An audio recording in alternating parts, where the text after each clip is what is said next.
Both of us. No, he's going to focus. Okay. Both of us. Oh, I'm just getting them. What are you doing? No, I'm just adjusting because I've been sitting down. Well, hurry up, I'm filming. Oh, yeah? Yeah. Righto. This is called Poem Christmas. It does. I've got it round the wrong way. Spelled it wrong. Christmas Poem 2016.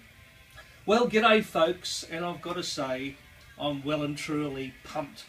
Though to make this story rhyme, it's often had me stumped. They've just had the US election, where everyone was trumped. I climbed the nearest tallest building, and fucking nearly jumped. So the year started off, which is a pretty good sign.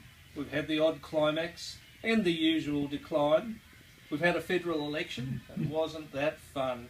We keep voting them in, so the pollies all won. The choice was Bill Shorten, who's as dull as old cheese. Where's the member for Grainler? Anthony Albanese. But for now we've got Turnbull, the ex-merchant banker, who's achieved world's best practice in simply being a wanker. Now the election campaign was again full of lies from women and men we largely despise. The pork barrel got rolled out, it promised largesse, which left workers like us to clean up the mess. Now I was shocked when I heard Bronwyn might miss pre-selection, and it sent shudders down my spine, and I lost my erection. But there was a rumour, briefly, that she might still be a chance, which served to yet again give me a lump in the pants. Now the campaign continued, and it dragged on for days. We couldn't care less. We were engulfed with malaise. Cabinet leaks, mixed messages, and it got rather tardy, and then some fuckwit voted in Corey Bernardi. Now Christopher Pine's not adverse to some meat in the seat, and when it comes to politics he won't ever be beat. He'll strip off his trousers and down with his jeans. No wonder he likes seamen on locally built submarines. Now meanwhile George Pell finally fronted the Rome Royal Commission, and like so many before him he took on the missionary position. His evidence was flimsy. Was this guy for real? His victims could only say it was a bum deal. Now Robert Allenby's a drinker and occasionally plays golf, but soon he'll be behind bars like our old mate Rolf. He visits the strip joints to watch the girls undressing, then gets bashed up a lot, the price for that caressing. And then there's Grant Hackett, a swimmer of note. He got pissed on the plane, so he now travels by boat.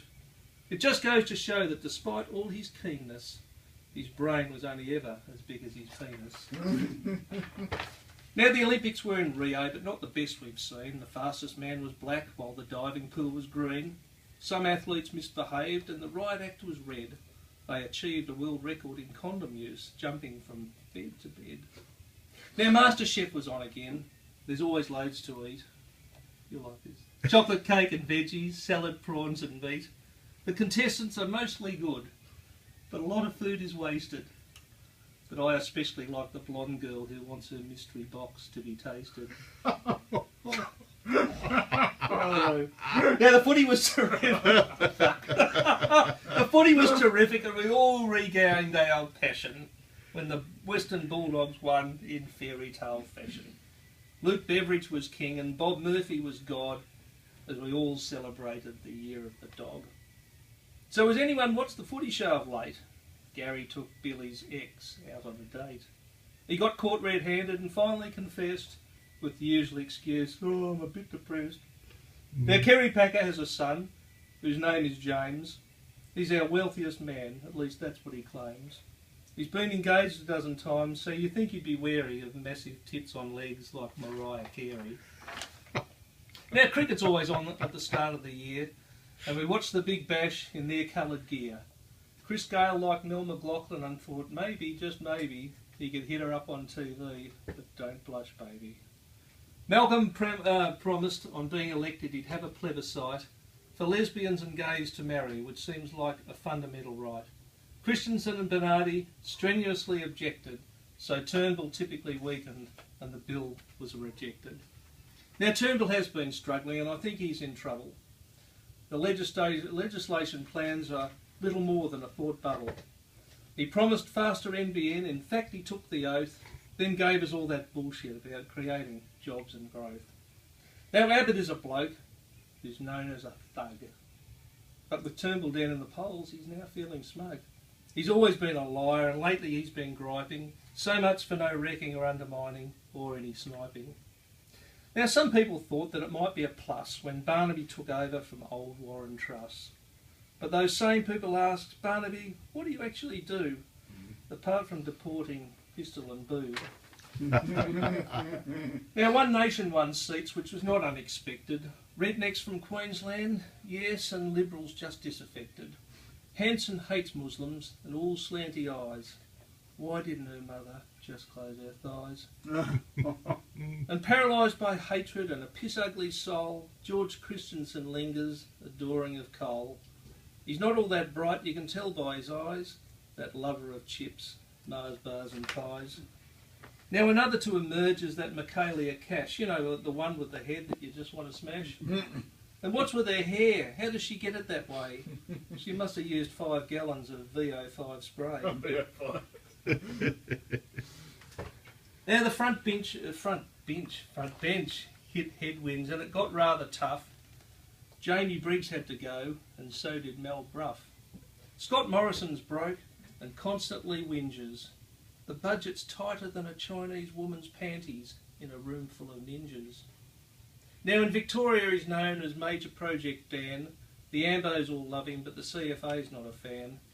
Dan got his engineers to make a driverless car, but if no one's fucking in it, you won't be driving too far. So while his big ears are flapping, the unions are clapping. Nothing happened before because Napthine was napping.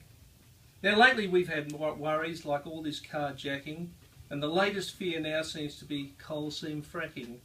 We drink too much grog, we eat too much red meat, and we still hit the bridge down at Montague Street.